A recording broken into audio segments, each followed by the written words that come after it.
For those of you who follow the channel long enough, you know that I am a huge nerd and I love things like Star Wars and Lord of the Rings. So today, we are going to talk about Middle-earth: Shadow of Mordor.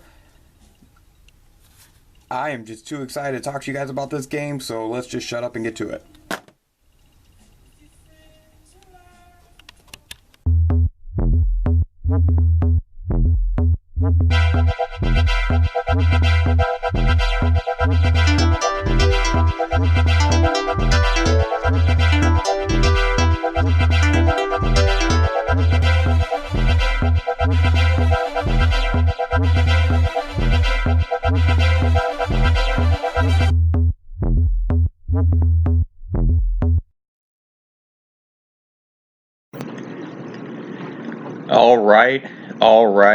Alright. So here we go, guys.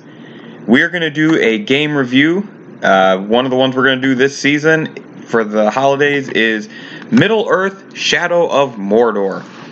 This game came out for the PlayStation 3, Xbox One, and PC. Well, it was PlayStation 4, Xbox 360, and Linux. I don't know why I wrote that on here. We have Linux. Good for them.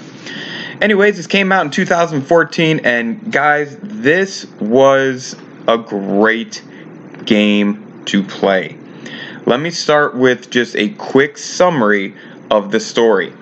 You play as the main character, Talion. He is a guy who was killed by orcs, and through Elvish Lord, continues to have the ability to come back to life and rain havoc on Mordor.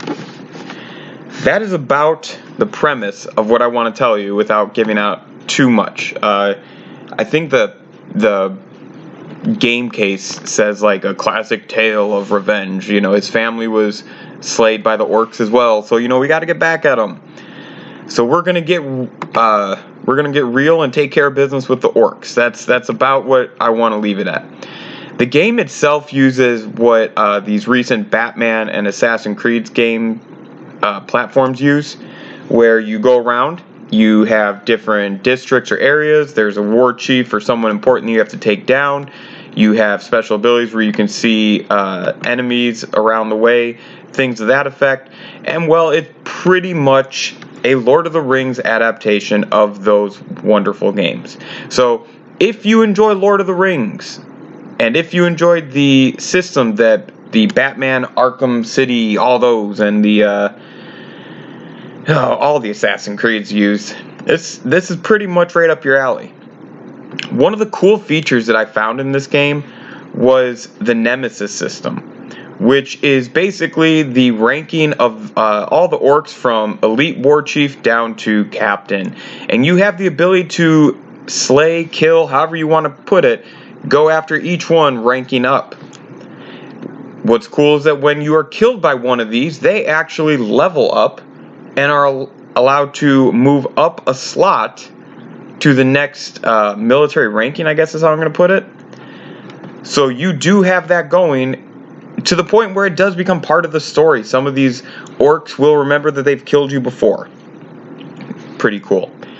Use 3 main weapons outside of any extra abilities that you earn as a wraith. You get the longsword, you get the dagger, you get a bow and arrow. All 3 are pretty awesome. My favorite for this game was likely, still stuck on this, but I'm gonna say the bow and arrow. All 3 offered really cool features. So the bow and arrow, you have this ability to slow down time, where you can pretty much get more bang for your buck.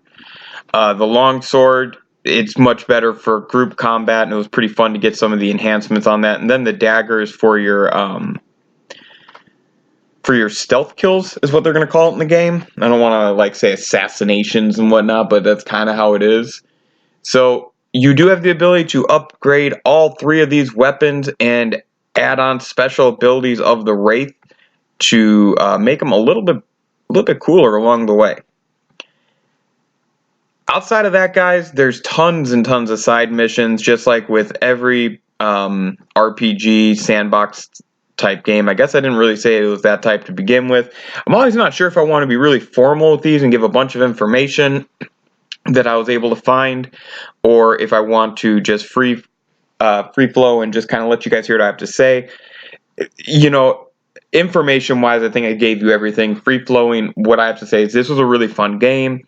There's not many times that I'll actually go out of my way to use the progression and ability trees in games like this to get to certain types of a character, but I had found myself doing that.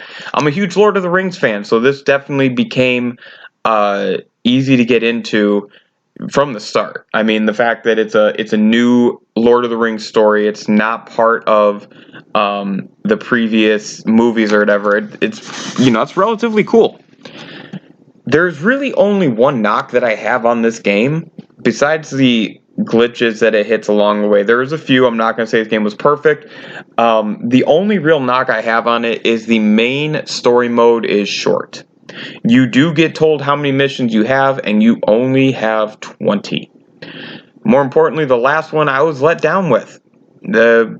Probably the easiest finishing level, quote unquote, or mission or task that I've had for a main story in any game that I've ever played. So take that for what it's worth. I don't consider myself an elite gamer. I actually think that they just dropped the ball on this one piece. The story going into the last piece leaves the game open for a sequel, which does come out several years later. That's it. That's the sum up here. Good game, Lord of the Rings storyline, so that's pretty cool. Or not the actual storyline, but Lord of the Rings kind of feel to it. You're in Mordor a lot, which is really cool. You do a lot of fighting along the way with enemies that remember you. And it's not just a hack and slash game. There is thinking to some of this. Again, if you like that Assassin's Creed and Batman style games that have been coming out, you're in for a treat. You really are. I think that this is a game that really did well.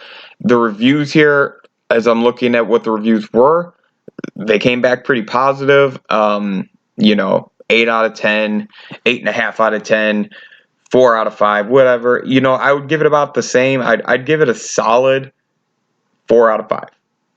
Like, that to me is a really, really good score. The enemy system was really cool. The only thing that keeps this from a 4.5 or a 5 is really the story mode and the ending. I thought that my personal belief is that they put so much into the Nemesis system and they put so much into the extra stuff you can do in the game that the story mode actually, it falls a little flat for me. So maybe they shortened it in an attempt to make you want to do some of those side tasks. I don't know. And maybe most games only have about 20 as the average. It was still fun. I hope you guys enjoyed this. Like I said, Lord of the Rings has always been something I've enjoyed. So Shadow of Mordor, 4 out of 5. Just a really badass game. And I just, I hope you guys, if you get the chance, go out and swoop it up. You'll enjoy it. My name is Tony K. This has been one of our 25 days of Christmas video game reviews. Middle Earth, Shadow of Mordor.